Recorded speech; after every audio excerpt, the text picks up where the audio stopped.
what I want to do here first, we are going to get into interval shapes and then some other things, but first I want to finish up on what I did in the last video. I didn't quite finish.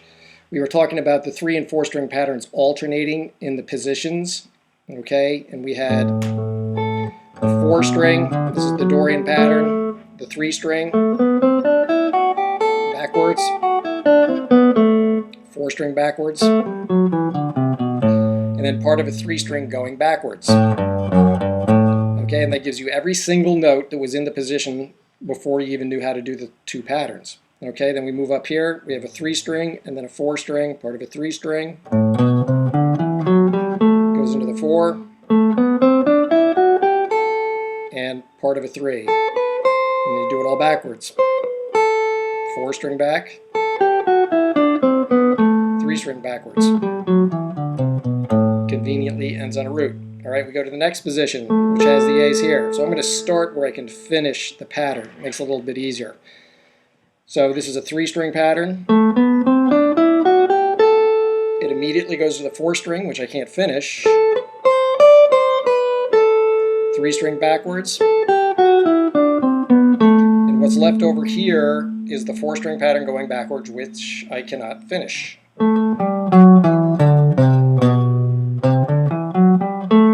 So 3 string in the middle and a 4 string on either side. That's what you want to practice until you see that clearly. Okay, when I come up here, I'm going to start here because I can finish this octave.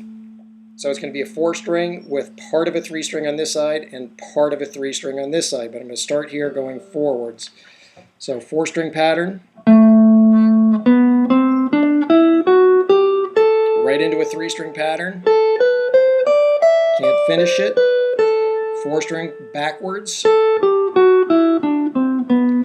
a 3 string pattern backwards. Now those aren't normally the fingers you would use when you play this position, but it helps you to see the pattern better. So I would recommend use the actual finger patterns. So every time you'll see the entire modal position materialize when you go through these and do them completely. All right, and the last one, I've got a 4 string pattern happening here. Sorry, doing the wrong one. I've got a 3 string pattern happening between these 2 A roots. Okay, and then a 4 string on this side of it that I can't finish, and a 4 string on this side that I can't finish. So 3 string pattern here, into an incomplete 4 string, 3 string backwards, and a 4 string backwards that I can't finish. So, proof that these 5 positions that you already knew are in reality, when you want to look at the Dorian scale in more depth, these 3 and 4 string patterns going forwards and backwards. They alternate in each position. They always change from one to the other one. Okay?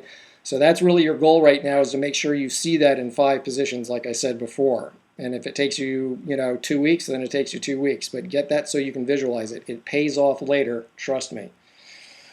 Okay, so now into the new stuff we're going to talk about, which is interval shapes. We're going to look at this. You'll start to see how we're using these 3 and 4 string patterns more and more as we go right now, because we're going to start looking at interval shapes in relation to the 3 and the 4 string patterns. So, interval shape. An interval shape is just a shape that is created on the guitar when you look at 2 notes at a time. Now, we're always going to be looking at a root, and then whatever other interval we're looking for is going to create a shape. Each different interval creates a different shape on the neck of the guitar.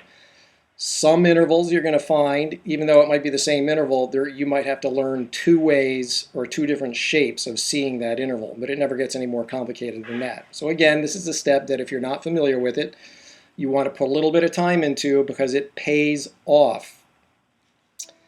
All right, so I'm going to start in the 3 string pattern, and this will be relatively simple.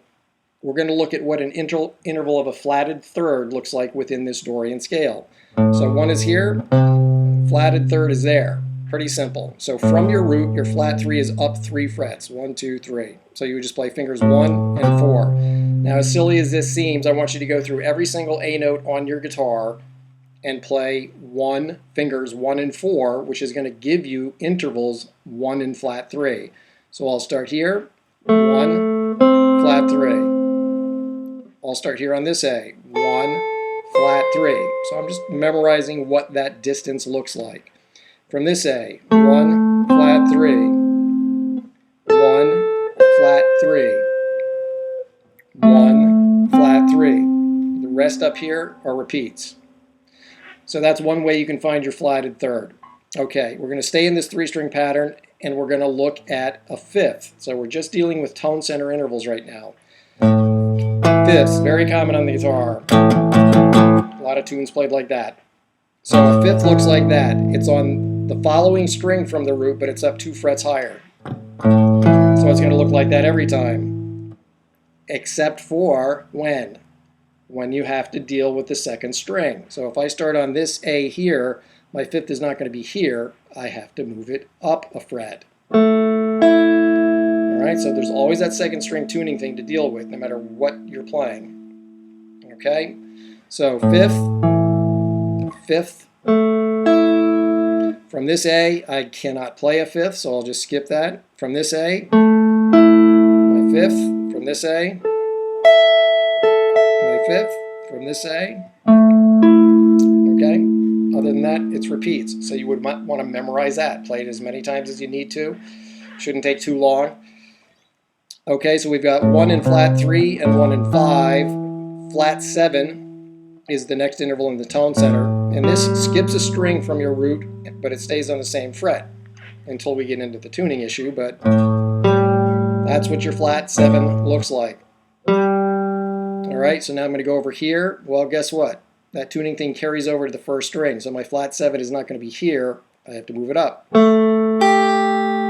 right, so I'm going to practice all of my flatted 7s. I cannot get a flatted 7 from this one, so now I'm over here on this A, second string again. Okay. I'm going to go up to this. I can't get a flatted 7. I go up to this A and get my flat 7 standard, no tuning adjustment. The rest of these would be repeats. So you practice all your flat 7s. All right, just do them everywhere they are. Octave, you already know your octaves because you know your root positions. So that's really not something that needs to be practiced. Here's what we're going to do now. We're going to go to the 4-string pattern and look at the same intervals. A moment ago in the 3-string pattern, our flatted third was found, and it looked like that, right? Well, now you're going to find this same note. There, you know, when you play things on the guitar, there are 2 areas to look at. If you want to play something, you can, from your root, you can either look up the neck, or you can look down the neck to find the same thing. So this 3-string pattern had us looking up the neck to find the flatted third. When we go to this 4-string pattern to find our flatted third, which is here, that looks like this. So let's listen. Flat third here, and in the 4-string pattern, same sound. So 2 ways to locate your flatted third. So in the 4-string pattern, it's always going to look like this. So it's on the adjacent string from your root, but down 2 frets. Okay, here's my A, down 2 frets, but I have a tuning adjustment here, so my flatted third will be here. Okay, I go here, standard, no tuning adjustment. I go here. If I go here. And the rest of these will be repeats. Okay. In the 3-string pattern, we had our 5th look like this. Well, when you do the 5th in the 4-string pattern, it looks like this. So from my root, I've skipped a string and gone down 3 frets. Okay, now turns out I can get this down here, go down 3 frets, but again a tuning adjustment would bring me up to the open string. So that is there.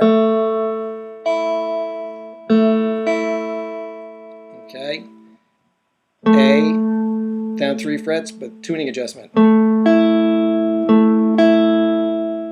Okay, my next A, I can't do it, don't have enough strings. My next A over here, right where it's supposed to be. Okay, and then everything else is a repeat. So practice all the repeats too. The flatted 7 is going to look exactly the same in the 4-string as it did in the 3-string, right? It was straight across from your root, skipping a string. When I play, it's the same. So you don't need to learn a new shape for the flatted 7. All right, practice each of those individually so you really start to get a handle on what those interval shapes look like. That's important. Next thing I'm going to do is show you in the book the positions, the full scale for Dorian with the tone center intervals shaded. Because the next thing you're going to do is play through each position playing all of the tone center intervals that are in that position. And you just practice it up and down like a scale. Trust me, there's a reason for this. You'll be glad you did it. All right? Freeze that, whatever you got to do, or work them out yourself, but there it is. So when I do all of my tone center intervals, now it turns out some of these come below a root. In other words, if this is my A root, I do have a flatted 7 that I could find down here. So every once in a while you'll run into something that's below a root that you didn't see when you did those exercises.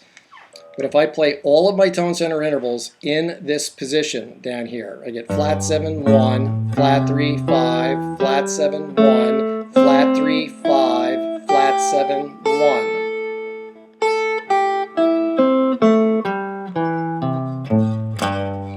And you would practice that up and down until it's really comfortable. This has everything to do with how well your soloing is going to sound once we get to the next step. Trust me, it's worth it. Okay, if I go up to this position, 1, flat 3, 5, flat 7, 1, flat 3, 5, flat 7, 1, flat 3.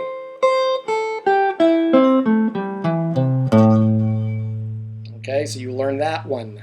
If I come up here, it's always easiest to start on a root. 1, flat 3, 5, flat 7, 1, flat 3, backwards. So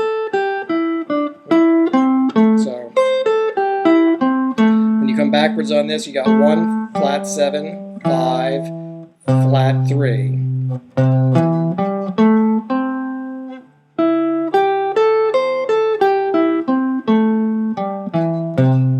Okay, if I come up here and play them all, again, I'll start on a root.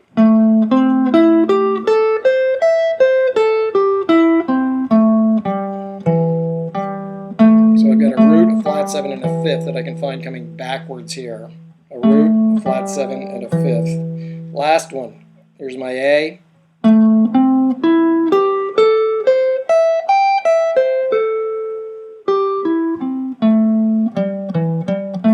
do that one more time.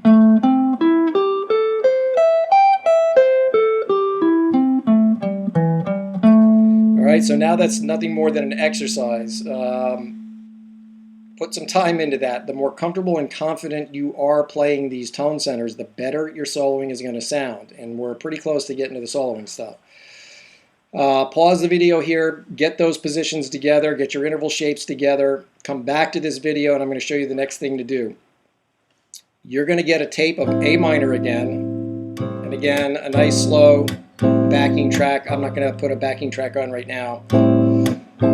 You get that going, and I want you to practice soloing on nothing but those tone center intervals. Now, tonally, it's not going to give you that much to work with. It's going to be hard to make it sound like anything interesting, but that's exactly the point.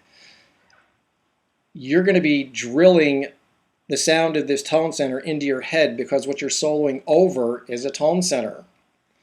Tone center intervals in a scale are always the strongest sounding intervals in the scale because they are the chord that you're soloing over. All right, so if you're comfortable soloing with that, and then we go to our next step, you're gonna hear some things start to materialize that might surprise you. So what I want you to practice is get the tape going and then tone center intervals only.